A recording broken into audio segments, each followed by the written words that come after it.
The numbers are in. The Bone Temple crumbled at the box office, and there may not be enough rage virus in the world to bring this franchise back to life. Here's why.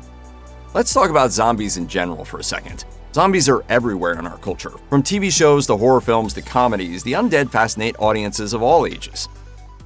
I'm thinking zombies. What? You know, zombies. Ghouls. Despite how much media is focused on zombies, though, the box office numbers for zombie movies are surprisingly rough. Few of these titles have ever cracked $100 million or even $75 million domestically. It's entirely possible that zombies are just too unsavory to attract hordes of theatrical moviegoers, especially if they're properly realized with an R rating. That's certainly a problem 28 years later the Bone Temple ran into in its theatrical existence. And just to clear it up, yes, technically they're infected, but come on, they're zombies in every way that matters. There's no stopping the dominance zombies hold over the broader culture's imagination. 28 years later, the Bone Temple reaffirmed, though, that the undead aren't box office powerhouses, even with the aid of a familiar brand name. When it comes to franchises, there's a sweet spot between oversaturation and losing momentum. As a perfect example, in 2003, The Matrix Reloaded launched to massive box office numbers. People have been waiting 4 years for more Matrix stories, and that prolonged wait meant that there was a box office explosion when Reloaded landed. But then The Matrix Revolutions opened just 6 months after Reloaded, and it sort of came off like a rehash of something audiences had just seen, rather than a long-anticipated sequel. At the end of the day, its domestic box office haul was less than half of what Reloaded made. So yeah, room to breathe between sequels is crucial, and it's pretty likely the Bone Temple got hurt by that exact same thing. 28 years later, in June 2025, was the first entry in the 28 Days Later saga in 18 years. There was novelty in seeing the brand on the big screen again. Just 7 months later, though, the Bone Temple arrived and didn't quite feel like a unique must-see event. Instead, audiences might have been more confused why this brand name was back so quickly, and having so many characters and settings repurposed from years didn't do a thing to help the Bone Temple stand out. Cramming too many 28 years later movies into theaters in just 7 months delivered an outcome very familiar with Matrix fans everywhere. January's often been a great place to launch new horror films, as seen by the enormous success of films like The Devil Inside, Escape Room, and Insidious: The Last Key. That track record undoubtedly gave Sony Columbia Pictures some supreme confidence in giving The Bone Temple a January release. However, other major studios were also keen on getting their horror properties launched in 2026's first month. Just 1 week before The Bone Temple, Paramount Pictures dropped Primate and gave audiences a good feeling of horror. In January 2026's final 2 weeks, meanwhile, Return to Silent Hill and Send Help were also courting horror fans. With this month crammed full of new entries in the genre, not everyone could become a smash hit, and the decision to release The Bone Temple up against so many other horror films was bad. On top of that, original projects like Primate likely seemed more accessible to casual scary cinema fans than The Bone Temple, which followed up on mythology from 3 different features.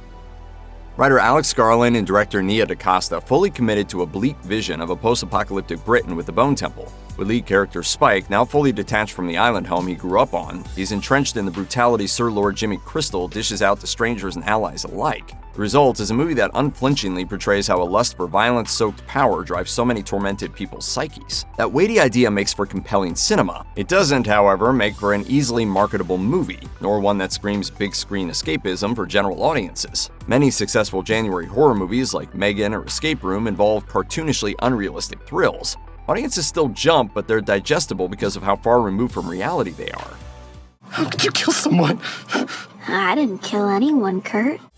The Bone Temple, meanwhile, says escapism is for nerds and begs the audience to recognize how its story mirrors real-world atrocities. Given all the bleak headlines filling up the news every day in 2026, more reminders of grim reality may not be what people want to see in theaters right now.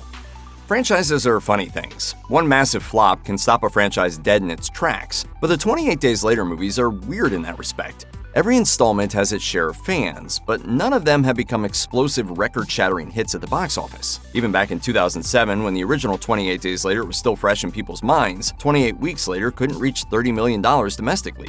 28 years later, meanwhile, despite decades of anticipation, topped out at $70.44 million in North America. Those aren't inherently bad grosses, but they also don't suggest a brand name people show up for in droves every time it hits their local multiplex. Unlike the Saw or Halloween films, general moviegoers haven't embraced 28 Days Later as a horror brand that can sustain endless follow-ups. That left 28 Years Later The Bone Temple in a major bind. Its familiar title, once meant to help it stand out in the marketplace, just tied it to a world that's never broken out into the mainstream.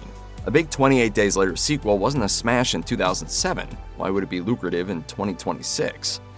Of course, you can't really talk about box office receipts in any meaningful way unless you're also talking about budgets. That $30 million domestic for 28 weeks later, that's not actually too shabby for a movie that only cost $15 million to make. In contrast, 28 years later, The Bone Temple hit theaters with a hefty budget that allegedly reached $63 million. It's somewhat understandable that Bone Temple would cost that much given its sprawling practical sets, hordes of undead figures, and use of major actors like Ralph Fiennes. And now, a leap into the unknown. Unfortunately, that also made profitability a tremendous hurdle right from the start. To break even theatrically, Bone Temple would have needed to hit $160 million plus worldwide, a figure only 2 R-rated horror movies reached in 2019. In other words, this would have had to defy all the box office odds to turn a profit. Horror always thrives most at the box office when things are kept cheap, and 28 years later, The Bone Temple's cost made it unlikely it could become a hit from the start.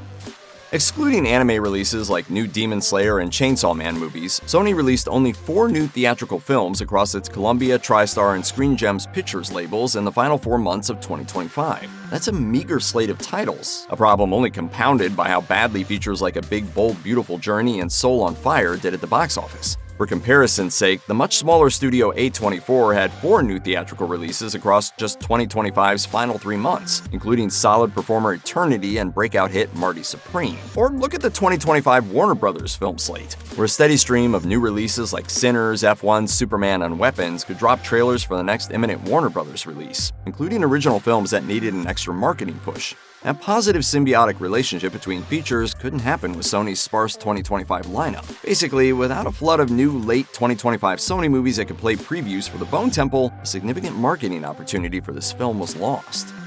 In 2025, Gen Z moviegoers became the most reliable demographic for theatrical moviegoing. They're the ones who love going to see things on the silver screen and getting a break from their everyday lives. Unfortunately, Hollywood's default tendency to embrace nostalgia aimed at older audiences has kept the American box office from constantly exploiting this demographic. That problem was once again apparent with 28 years later The Bone Temple, which skewed far above college-aged audiences in its domestic opening weekend. A whopping 75% of the initial audience for The Bone Temple was over the age of 25, with the film apparently attracting more older viewers than the first 28 years later. The biggest problem with The Bone Temple's reliance on older viewers was that it signaled this franchise isn't growing beyond folks who saw the original 28 Days Later in theaters or on DVD in the early 2000s. Right now, there's a finite audience for this brand name, which doesn't provide much hope for its long-term existence. Wherever the 28 Years Later saga goes next, it's clear younger moviegoers won't be a major part of the equation. In this day and age, making a movie that doesn't resonate with younger audiences is dangerous business. Now, nobody in their right mind would ever say that Ralph Fiennes isn't a great actor. He's been constantly cranking out amazing performances for decades across a variety of genres. But the sad fact is, there are probably a good handful of people out there who wouldn't even recognize him with the nose. And unfortunately, he doesn't have a track record of blockbusters. In his career, Fiennes has only appeared in 1 live-action movie that didn't belong to the Harry Potter or James Bond franchises that cracked $150 million domestically. Interesting. All that is to say, he certainly isn't a bankable movie star in the 2020s, when he was called upon to be the central focus of the 28 Years Later Bone Temple marketing campaign. With 28 Years Later actors Aaron Taylor Johnson and Jodie Comer sitting this installment out, Fiennes was the only major name in this project beyond Jack O'Connell. This fact meant there wasn't a massively lucrative star plastered on the Bone Temple posters that could have helped bolster the movie's box office. How interesting.